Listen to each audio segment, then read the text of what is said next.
All right, welcome to our final Swampcast of the year for basketball. Of course, as you look behind us, they're tearing down the baskets because this thing is over. And unfortunately for the Gators, they won't be advancing. This is their last game, and it certainly was a game we've seen before. Yeah, certainly a heartbreaking, you're up 11 with 9 minutes to go again. But obviously the turnovers hurt, questionable shot selection, a few missed free throws, little things here and there that you need to do to kind of close games out. Their inability to stop Benahan inside, obviously hurt as well. He comes up with a big shot with a minute to go. And then Brad Beal comes up with what you think is a great steal play, but then he shuffles his feet and he travels. It's just a tough break in that situation. Yeah, and the funny thing is, Florida, the other way it's different from last year. I know Billy said it was different because he thought they played the right way, and I think I agree with him on that. They played really hard. The other way it was different was Florida was getting all the calls in this game. And if you remember the Butler game last year, man, they got those phantom fouls by Carl Hess, who was doing the game again, and that really hurt them. But, the bottom line is these guys were out here today what they've been all year. They're hot and cold. They shoot 67% in the first half. They shoot 37% in the second half. Irving Walker has a great first half. Down the stretch, clangs a couple of free throws, misses some threes. I mean, I don't know why anybody would be shocked to see that, but apparently some people are because of some of the emails and tweets that you and I are getting. It's amazing that you think that Walker and Boynton had 13 assists in the game, and yet you felt they probably could have had a little more down the stretch. And Billy even said of recognizing the defense when they switched to man in the second half, maybe dumping it to the post a little more, looking for Patrick Young, looking for Eric Murphy to try and get higher percentage shots. I mean, some of those shots in the last 2 minutes, you had Boynton taking a fall-away mid-range shot, which is high risk, low reward. Right. You have Irving Walker taking a mid-range shot when he had, I think, Murphy wide open on the corner for a three. So certainly, the shot selection down the stretch, those are the questionable things. And certain guys, obviously they want to step up and be heroes, but really it's team basketball that should prevail in those situations. Yeah, the thing that really stood out to me was that every time Louisville would switch, Patrick Young would have a guard on him, and they never got him the ball. Yeah. Things, they got some tough calls towards the end, but not too many.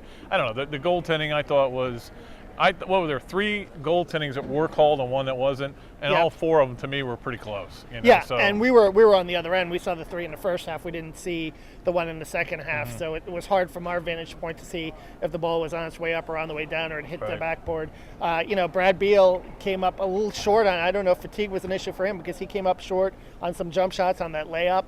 Right. There were some issues there, so just a really tough way to end the season.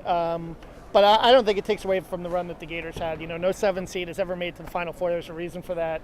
Certainly they caught a break when Missouri lost, but I thought, certainly they fought as hard as they could just to get to this point.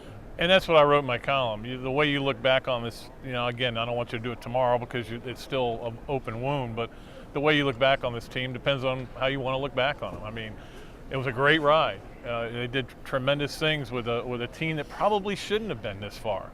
Yeah. The bench came alive in this tournament, but went back dead again today. Yeah. They didn't do anything. You got a 5'0" point guard. You got one post player. So I think if you look at the season as a whole, it was a pretty good year for the Gators. I thought when talking about the bench, when Rosario had that 3-point play to get him back to 11. I thought they were in pretty good shape, that was the play that could have turned the momentum around, but they really couldn't get much going after that. Offensively, it was very tough. And, certainly when you look ahead to next year, Brad Beal and Kenny Boynton both said post-game and told me that basically, this outcome doesn't impact their decision on their future. If they both leave with Irving, Patrick Young is going to be back. It'll certainly be a different team next season. You might see maybe even a little bit of a bigger front line with Casey Prather and Eric Murphy back, and then maybe Rosario and Wilbekin at guards if Beal and Boynton both go. Well, every time Beal made a big shot during this tournament, I went cha-ching, because I think he's long gone. I don't know where Kenny Boynton wants to go. I guess Europe, because he's not an NBA player. But, I certainly never criticize anybody's decision to leave school. It's their lives, not mine. We'll see what happens with that. But if they do get Boynton back, and as you said, Patrick Young, and the guys they've got coming in, they'll be, again, a similar team. They'll be a team that can shoot, but will they be great? Probably not. They're probably not there yet. And this team had gone to the Final Four, it would have been one of the greatest upsets to me I've ever seen, and it would have been like George Mason going to the Final Four, because this team wasn't a Final Four team. I don't think anybody felt that way. Well, in the '94 Gators, you could say the first one too. Yeah. could have been a similar comparison. But I just think that this group certainly, they maximized what they could do. But Yeah. I'm sure it's pretty painful to Gator fans when you think up 11 with 9 minutes to go, that you're that close to getting back to New Orleans. That it could have happened, and with maybe just a little smarter basketball down the stretch, you could have been there. But certainly, it's a tough way to end it out west here in Phoenix. But as you can see, like you said before, they're tearing down the nets, and it's the end of the Gator season. Yeah, and we will be heading home finally. It's been a long trip.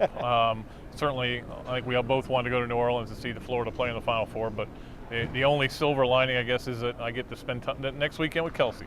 So I appreciate that. That'd be nice, yeah. Yep, but at any rate, that's going to do it for our Hoopscast for the year.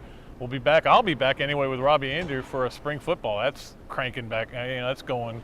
So we'll have to deal with that. As well. That's 2 weeks from today is the spring game, yeah. right? You might even have to do some College World Series stuff too. You never know. I want to stay home for a while. Not that again, don't take that the wrong way. I think like everybody wanted to go to New Orleans, but at the same time, man, it's going to be nice to spend some time at home. All right, that's going to do it for our latest Hoopscast. Pat Dooley, Kevin Brockway of the Gainesville Sun. So long from Phoenix, Arizona.